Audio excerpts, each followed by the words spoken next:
Mister ಗುರು, ನನ್ನ ಇಷ್ಟು ವರ್ಷದ ಎಕ್ಸ್ಪೀರಿಯನ್ಸಲ್ಲಿ ಒಬ್ಬ ಟೀಚರ್ ಮೇಲೆ ಇಷ್ಟೊಂದು ಕಂಪ್ಲೇಂಟ್ ಬರ್ತಾ ಇರೋದು ಇದೇ ಮೊದಲು. ಆಕ್ಷನ್ ತಗೊಳ್ಳೇಬೇಕು ಅಂತ ಎಲ್ಲರೂ ಪ್ರೆಷರ್ ಮಾಡ್ತಾ ಇದ್ದಾರೆ. ಆಕ್ಷನ್ ತಗೊಳ್ಳಿ ಸರ್. ಏನ್ ಹೇಳ್ತಿದ್ದೀರಿ? ಹಾಗೆ ನಾನು ಕೆಲವ್ರ ಮೇಲೆ ಕಂಪ್ಲೇಂಟ್ ಕೊಡ್ತೀನಿ, ಅದಕ್ಕೂ ಸೇರಿ ಆಕ್ಷನ್ ತಗೊಳ್ಳಿ. ನೀವ್ ಯಾರ ಮೇಲೆ ಕಂಪ್ಲೇಂಟ್ ಕೊಡ್ತೀರಿ? ನನ್ನ ಮೇಲೆ ಯಾರು ಕಂಪ್ಲೇಂಟ್ ಕೊಟ್ಟಿದ್ರು ಅವ್ರ ಮೇಲೆ. ಸರ್, ಅವ್ರು ನನ್ನ ಮೇಲೆ ಕೊಟ್ಟರೆ ಕಂಪ್ಲೇಂಟ್ಗೆ ಬರೀ ನನ್ನ ಮೇಲೆ ಮಾತ್ರ ಎನ್ಕ್ವೈರಿ ಬರುತ್ತೆ. ಆದ್ರೆ ನಾನು ಕೊಡೋ ಕಂಪ್ಲೇಂಟ್ಗೆ ಸ್ಟೂಡೆಂಟ್ಸ್ ಹತ್ರ ಎನ್ಕ್ವೈರಿ ಹೋಗುತ್ತೆ. ಹಲೋ ಲುಕ್ಮಿ, ನಿನ್ನ ಮೇಲೆ ಕಂಪ್ಲೇಂಟ್ ಕೊಟ್ಟಿರೋದು ನಾನೇ. ಏನೋ ಏನ್ ಮಾಡ್ತೀಯಾ? ನೀವೇನ್ ಸರ್ ಒಂಟಿಯಾಗೊಳ್ಳ ಎಬ್ಬಡ್ತಾರ ಜೊತೆಗೆ ನಾನಿಲ್ವಾ? ಏನ್ರಿ ಅದು? ಬೆಟ್ನಲ್ಲಿಕಾಯ್ ಬಿಡೋ, ಬಿಟ್ರೆ ನನ್ನ ನುಗ್ತಿಯಲ್ಲ. ಕೇಳು, ಕೊಡು ಕಂಪ್ಲೇಂಟ್. ಹೆಡ್ ಮಾಸ್ಟರ್ ಕೊಟ್ಟಿದ್ದ ಲ್ಯಾಪ್ಟಾಪ್ ಎಲ್ಲ ಹೋಯ್ತು ಸರ್. ನಮ್ಮ ಸ್ಕೂಲಲ್ಲಿ 6 ಕಂಪ್ಯೂಟರ್ ಇತ್ತು, ಇವಾಗ 4 ಇದೆ, ಇನ್ನೆರಡೆಲ್ಲ ಹೋಯ್ತು. ಈ ಆಟಕ್ಕೆ ನಾನಿಲ್ಲ. ಗೌರ್ಮೆಂಟ್ ಸ್ಕೂಲ್ ಹುಡುಗರಿಗೆ ನಾಲ್ಗೆಲ್ಲಿರಲು, ಇನ್ನು ಕಂಪ್ಯೂಟರ್ ಬ್ರೈನು ಅದೆಲ್ಲ ಕೊಲ್ತುಬಿಟ್ಟು ಕುಟ್ಬಿಟ್ಟು ಏನ್ ದಬಾಕ್ತಾರೆ ಸರ್. ಅವ್ರ ಕೈ ಕೊಟ್ರೆ ತಾನೆ ದಬಾಕ್ತಾರ ಇಲ್ಲ ಡಬ್ಬಾದಲ್ಲಿ ಹಾಕ್ತಾರ ಅಂತ ಗೊತ್ತಾಗುತ್ತೆ. ನೀವ್ ಈ ರೀತಿ ಕಂಡಮ್ ಮಾಡ್ದಂಗೆ ಅವತ್ತು ಬಿಲ್ ಗೇಟ್ಸ್ ಗೆಲ್ಲರು ಕಂಡಮ್ ಮಾಡಿದ್ರೆ ಇವತ್ತು ಕಂಪ್ಯೂಟರ್ ಅಲ್ಲಿ ಇಷ್ಟು ರೆವಲ್ಯೂಷನ್ ಆಗ್ತಿರ್ಲಿಲ್ಲ. ಯಾಕೆ ಗೌರ್ಮೆಂಟ್ ಸ್ಕೂಲ್ ಮಕ್ಳಿಗೆ ಬರೀ ಏನೇ ಹೇಳ್ಬೇಕಾ? ಬಿಲ್ ಗೇಟ್ಸ್ ಯಾರು ಸರ್? ನಮ್ಮ ಸ್ಕೂಲ್ ಸ್ಟಾಫಾ? ಅವರು ಮೈಕ್ರೋ ಸಾಫ್ಟ್ವೇರ್ ಕಂಡಿಡಿಸಿದವರು, ಅದೇ ಗೊತ್ತಿಲ್ವಾ?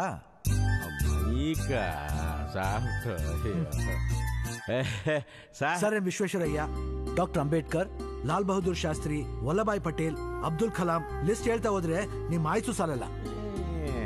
ಸಾಧನೆ ಮಾಡಿರೋರೆಲ್ಲ ಗೌರ್ಮೆಂಟ್ ಸ್ಕೂಲ್ ಓದಿರೋದು, ಅದು ಗೊತ್ತಾ ಸರ್ ನಿಮ್ಗೆ?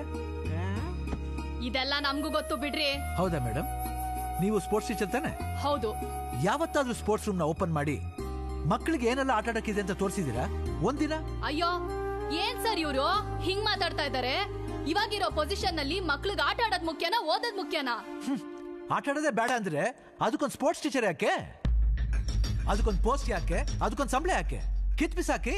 ಕರೆಕ್ಟ್ ರೈ. ನೀವು ಮಾಡಿರೋ ತಪ್ಪನ್ನ ಮುಚ್ಚಿಟ್ಕೊಳ್ಳೋದಕ್ಕೆ ಎಲ್ಲಾ ಟೀಚರ್ಸ್ ಮೇಲೂ ಆರೋಪ ಹೊರಿಸ್ತಾ ಇದ್ದೀರಾ.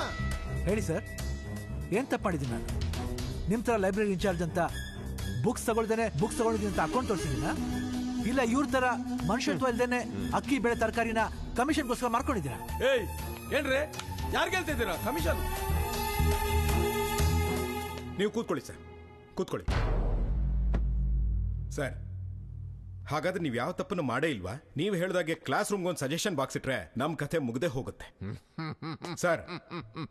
ಇವ್ರು ಹೇಳಿದಾಗೆ ಮಕ್ಕಳಿಂದ ಸಜೆಷನ್ಸ್ ತಗೊಂಡು ನಾವು ಸ್ಕೂಲ್ನ ನಡ್ಸಕ್ಕಾಗತ್ತಾ? ಯಾವುದೇ ಕಾರಣಕ್ಕೂ ಮಕ್ಕಳನ್ನ ನಮ್ವರೆಗೂ ತಗೊಳ್ಳೋ ತಪ್ಪನ್ನ ಮಾಡಬಾರ್ದು. ಯಾವ್ದನ್ನ ತಪ್ಪು ಅಂತೀರಾ ಸರ್? ಆದಿವಾಸಿ ಮಕ್ಕಳಾಗ್ಲಿ, ದೇಶದ ಮೊದಲನೇ ಪ್ರೆಸಿಡೆಂಟ್ ಮಗು ಆಗ್ಲಿ, ಭೇದ ಭಾವ ಇರಬಾರ್ದು ಅಂತಾನೆ ಸ್ಕೂಲ್ ಯೂನಿಫಾರ್ಮ್ ಕೊಡೋದು. ಮಕ್ಕಳ ಮನಸ್ಸಿಗೆ ಬೇಜಾರಾಗಬಾರ್ದು ಅಂತ ರ್ಯಾಂಕ್ ಪ್ರಕಾರ ಡಿವೈಡ್ ಮಾಡದೆ ಈಕ್ವಲ್ ಆಗಿ ಕೂತ್ಕೊಳ್ಳಿ ಅಂದೆ. ಅತ್ತಪ್ಪ. ಮಕ್ಕಳಿಗೆ ಓದೋದ್ರ ಮೇಲೆ ಸ್ಕೂಲ್ ಮೇಲೆ ಆಸೆ ಇರಬೇಕು ಸರ್. ಆಸೆ ಇದ್ರೂ ಪರವಾಗಿಲ್ಲ, ಫೆಡ್ ಅಪ್ ಆಗಿ ಓದೋದ್ರೆ ಬಿಡಬಾರ್ದು. ಮಕ್ಕಳು ಮನೇಲಿದ್ರು ಸ್ಕೂಲ್ ಇದ್ದಂಗೆ ಇರಬೇಕು, ಸ್ಕೂಲ್ ಇದ್ರು ಮನೇಲಿ ಇದ್ದಂಗೆ ಇರಬೇಕು ಅನ್ನೋ ಕಾರಣಕ್ಕೋಸ್ಕರನೇ ಟೀಚರ್ಸ್ ಬರೋವರೆಗೂ ನಿಂತಿರ್ಬೇಡಿ, ಕೂತಿರಿ ಅಂದೆ.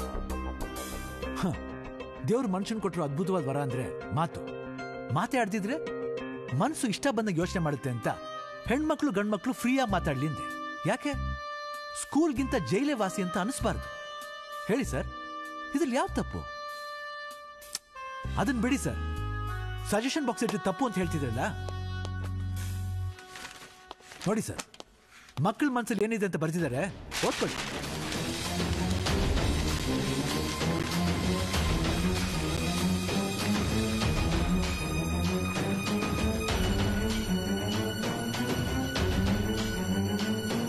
ನಮ್ಮನ್ನ ಹೊಡಿಬೇಡಿ, ಬೈಬೇಡಿ, ಇನ್ನೊಬ್ಬರ ಜೊತೆ ಕಂಪೇರ್ ಮಾಡಬೇಡಿ, ಹಾಳಾಗೋಗ್ತೀರಾ, ಉದ್ಧಾರ ಆಗಲ್ಲ ಅಂತ ಶಾಪ ಹಾಕ್ಬೇಡಿ, ನಿಮ್ಮ ಹತ್ರ ಟ್ಯೂಷನ್ ಬರಲಿಲ್ಲ ಅಂತ ರಿವೆಂಜ್ ತಗೋಬೇಡಿ, ಎಲ್ರ ಮುಂದೆನೂ ನಮ್ಮನ್ನ ಕೀಳ ನೋಡ್ಬೇಡಿ.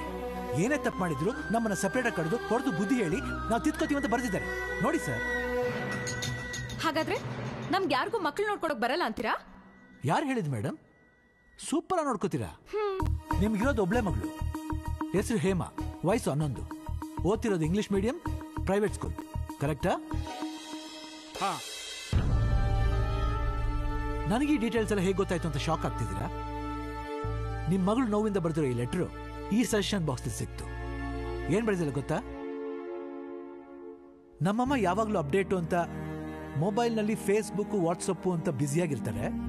ಇನ್ನು ನಮ್ಮಪ್ಪ ಆಫೀಸಿಂದ ಬಂದ ತಕ್ಷಣ ಅವ್ರ ಫ್ರೆಂಡ್ಸ್ ಜೊತೆ ಬ್ಯುಸಿಯಾಗಿರ್ತಾರೆ. ಮುಂದಿನ ಜನ್ಮ ಅಂತ ಇದ್ರೆ ನಾನು ಮೊಬೈಲಾಗಿ ಹುಟ್ಟಿದ್ರೆ ಸಾಕು, ನಮ್ಮ ಅಮ್ಮನ ಕೈಯಲ್ಲಿ ಜಾಸ್ತಿ ಹೊತ್ತಿರ್ಬೋದು ಅಂತ ನೋವಿಂದ ಬರ್ಕೊಂಡಿದ್ದೆ. ಸರ್, ನಾ ಇದುವರೆಗೂ ತಗೊಂಡ ಡಿಸಿಷನ್ಸ್ ಎಲ್ಲ ಇವ್ರುಗಳು ತಪ್ಪು ಅಂತ ಹೇಳ್ತಿದ್ದಾರೆ, ಆದರೆ ಸ್ಟೂಡೆಂಟ್ ಸರಿ ಅಂತ ಹೇಳ್ತಿದ್ದಾರೆ.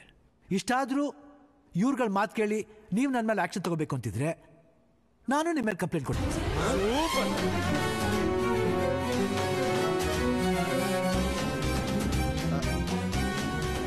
ನನ್ನ ಮೇಲೆ ಏನಂತ ಕಂಪ್ಲೇಂಟ್ ಕೊಡ್ತೀರಾ?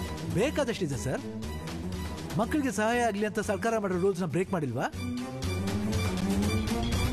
ಏನ್ ಬಾಸ್ HMಗೆ ಗುನ್ನ ಇಟ್ಬಿಟ್ಟ? ಇವ್ರ ಗಡಾರಿನೇ ಇಕ್ಕವ್ರೆ, ಇನ್ನವ್ರು ಗುನ್ನ ಇಕ್ಕಲ್ವಾ?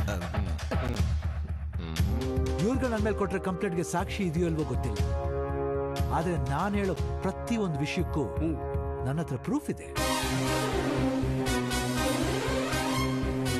ನನ್ನನ್ನು ಈ ಸ್ಕೂಲಿಂದ ಯಾರು ಹೊರಗೆ ಕಳ್ಸಕ್ಕಾಗಲ್ಲ. ಯಾಕಂದ್ರೆ ನನಗೆ ಈ ಸ್ಕೂಲ್ ತುಂಬಾ ಇಷ್ಟ ಆಗಿದೆ.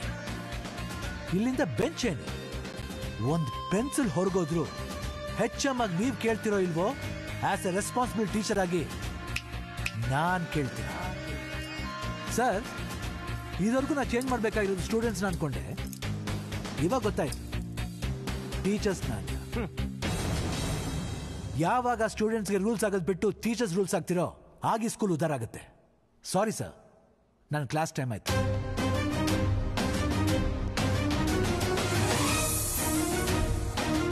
ಏನ್ ಸರ್ ಏನು ಇವನೊಬ್ನೇನಾ ಮೇಸ್ಟ್ರು? ಏನು ನಾವೆಲ್ಲ ಕೊಟ್ಟಿಗೆಯಲ್ಲಿ ಹಾಲ್ ಕರೆಯಕ್ ಬಂದಿದೀವ? ಏನ್ರಪ್ಪ? ಹೆಚ್ಚಮಾಗಿ ನಾನು ಹೇಳ್ತೀನಿ, all of you follow me. Okay sir. ನೀವು ಕೂಡ ರೂಲ್ಸ್ ಅಂತ ರೆಗ್ಯುಲೇಷನ್ಸ್ ಅಂತ